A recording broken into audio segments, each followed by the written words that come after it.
Hey guys, so today I'm going to be looking at more Am I Wrong stories. So yeah, let's just get right into the video. My boyfriend and I have been together for 3 years. We live in New York City and he makes over $200,000 a year, while I'm studying for my master's in social work and have no income. Right now, I'm doing an unpaid year-long internship 3 days a week, as well as classes 2 days a week. It's rare to get a paid internship in social work.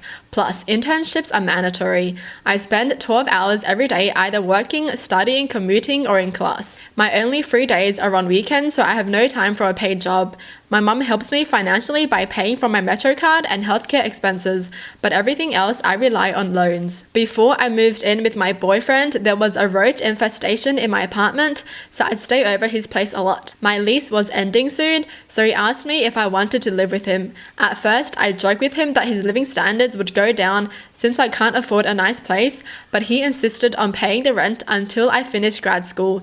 Then we would split the rent based on income.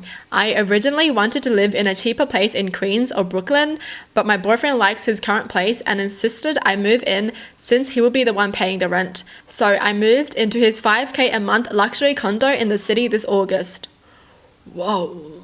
Okay, that is expensive. Well, then he makes $200,000, so whatever. All of a sudden, my boyfriend recently started asking me to pay half the rent, $2,500 a month. I was confused because he was the one who wanted to pay the rent in full. Apparently, he was talking to his friends and they all think it's weird that I don't pay rent and that I was a gold digger.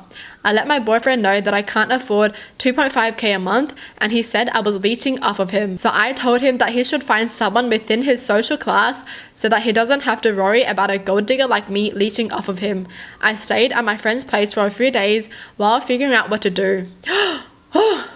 He was the one who asked her to live with him and he said he was going to pay the full amount. And he insisted on it. Like, she didn't even want to move in with him. She wanted to move into a cheaper place. But now that he's asking her to pay $2,500 a month just because his friends convinced him that she's a gold digger if she doesn't. Like, don't freaking agree on something and then go back on your words. That's the most pathetic thing someone can do. That's the definition of a loser, honestly. Like, you don't say something and then you take it back. I called my mum about my situation and she's willing to help me out, but the maximum she can afford for rent is $800. I found some places in Queens within the price range, less than 15 minutes away from the city and a bus ride away from my school, so I went to check them out a couple days ago. I've been texting the landlord and my new roommates and I already signed the lease. I told my boyfriend about my new place and he got upset and asked me to stay. He said that he was willing to accept $800 a month instead of $2,500 a month if that's all I can afford. But I told him I don't want him changing his mind again and demanding more money from me in the future. You go, girl. Yes. You know he's gonna demand more. He literally lied to her, that freaking trash bag. Look at him changing his mind now. That just sounds so controlling. You know, he's like, nah, you gotta pay me this amount if you wanna live with me, else you're a gold digger. Oh, actually, never mind. You can pay $800 a month then. So stay. Nope. Get lost. He lived in his condo alone for several years, so it's not like he can't afford to live there without my help. I wouldn't mind splitting rent with him, but I would have to live in a more affordable place outside of Manhattan like I originally wanted. Apparently, some of our mutual friends think I'm being unreasonable for moving out instead of talking to him and staying by paying the amount I can afford in rent, and that I shouldn't have let him pay my portion of the rent. Update, yes, I did dump him. I blocked him and his idiot friends on everything. My friends also blocked him since he tried to contact me through them. I'm going to enjoy being single and never relying on a man financially ever again.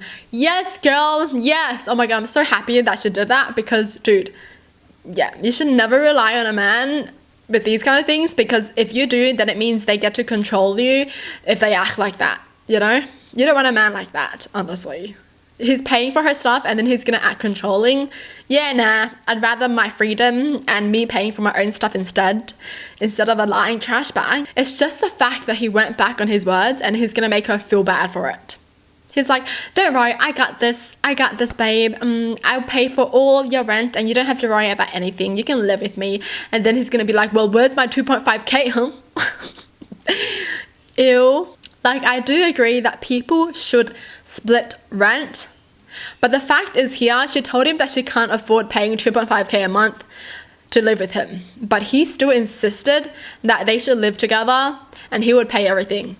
So I think that's why she was like, okay then, well, since we're in a relationship. But I guess she was wrong and she learnt her lesson from that, obviously. Dude. Never again is she gonna freaking let someone pay for her anymore, because she knows how controlling people can get. Alright, moving on. I am a stay-at-home mom with 3 kids. I was in the middle of doing laundry when my husband, breadwinner, works as a pilot, asked if I could iron his uniform before his shift. I didn't say yes because I was busy. Laundry, then kids' homework, then cooking, etc. I said I may not find the time to do it. He turned around and walked away, completely ignoring what I was saying. An hour later, he came downstairs freaking out, asking why I didn't iron his uniform when he asked me to. I told him I was busy and reminded him of how I didn't say yes to his request. He blew up saying that I obviously don't care about him displaying professionalism at work. He lectured me about how his work is important, and although I'm a stay-at-home mom, I still should make his job a priority. No, his kids should be the priority.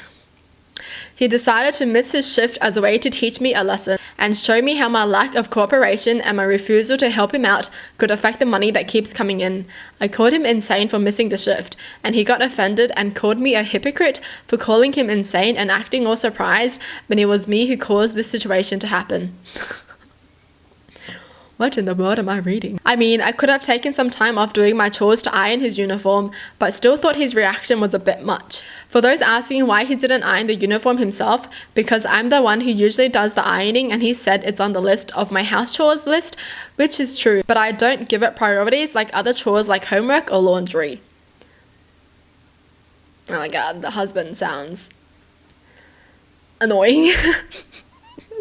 What in the world? Oh my gosh, why are all these men so controlling? Like, he had an hour to do it himself, let's be honest. And she's busy too, man. Dude, if she finds the time to do it, then okay. Dude, I've never heard my parents argue about things like this, because they split the chores evenly. Even if my mum is a stay-at-home mum, they split the chores evenly. It's just the fact that some people think just because they make the money, then they set the rules in the house. Like, bro, you know, she could be working too if she didn't have 3 kids. Being a stay-at-home mum makes you kind of crazy, let's be honest. Honestly, you're just with your kids all day.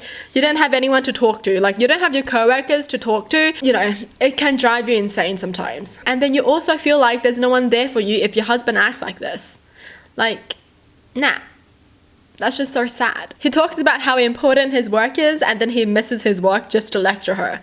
Like, okay, you hypocrite. Okay. Honestly, why does he feel like that's so important? That he's willing to miss a shift just to tell his wife off? Are you serious? If you're gonna act like that, then you stay at home and look after 3 kids then. Oh my gosh. Honestly, I just feel like anyone who decides to teach you a lesson because you didn't do something that they wanted you to do, it's a no for me. Nuh-uh. Nobody gonna act that way towards me. No. My sister has cancer. She's a single mom of her 16-year-old son. We were asked to take him in while she gets treated so we could help him focus on studying and provide a normal routine for him. My husband has asthma. He needs his inhaler throughout the day. The thing is, my nephew is a prankster. He'd hide the inhaler as a prank and then give it back as soon as there's panic in the house. So far, he's done it 2 times and thought it was just him messing around. The other day, my husband called me while I was at work panicking, saying his inhaler was lost. I asked if my nephew had taken it as a prank, but he doubted it since my nephew would give it back instantly after we panicked. I got home and we looked for it for hours and we had to go to the hospital eventually. When we got back, we found it sitting at the coffee table. My husband and I looked at each other, and the next thing we knew, my nephew was giggling upstairs. In that moment, I just lost it. I yelled at him and told him he was no longer welcome in my home. He started panicking and my parents called me to get to the bottom of what happened, but still defended him, saying it was a prank and that I took things too far by kicking him out while his mum is struggling. They insisted I take him back, but I refused. Now they're giving me hell about being unsupportive and making things more difficult for my struggling sister. They even blame my husband for not keeping his things locked away. What? Oh my gosh. Yo. This makes me so mad. What? They're defending the nephew? It's just a prank until someone dies, huh? That makes me so mad. Dude, I would do the same thing as that woman. 16 years old, you freaking know better. To be hiding someone's inhaler as a joke. Like, what? That's just like if someone is having an allergic reaction and someone hides the EpiPen. Like, come on. Are you kidding me? That's because no one's teaching him a lesson. That's why he keeps doing it. The freaking grandparents being on his side, yeah, nah. That's why he's gonna turn out to be a trash bag too, okay? Honestly, these people in these stories do be trash bags, man. If you don't teach your kid right, he's never gonna learn. That's what's happening here. Every time he hides the inhaler, everyone's like, ah, funny, just a prank, you're so funny. No one cares. That's why he keeps doing it. But now that she kicked him out, he's gonna learn his lesson and he knows that it's a big deal. Okay, well, that's it for the video. Hope you guys enjoy. Tell me in the comments down below what your thoughts are. And as always, thanks for watching. Hope you guys liked it and I'll see you guys next time. Bye.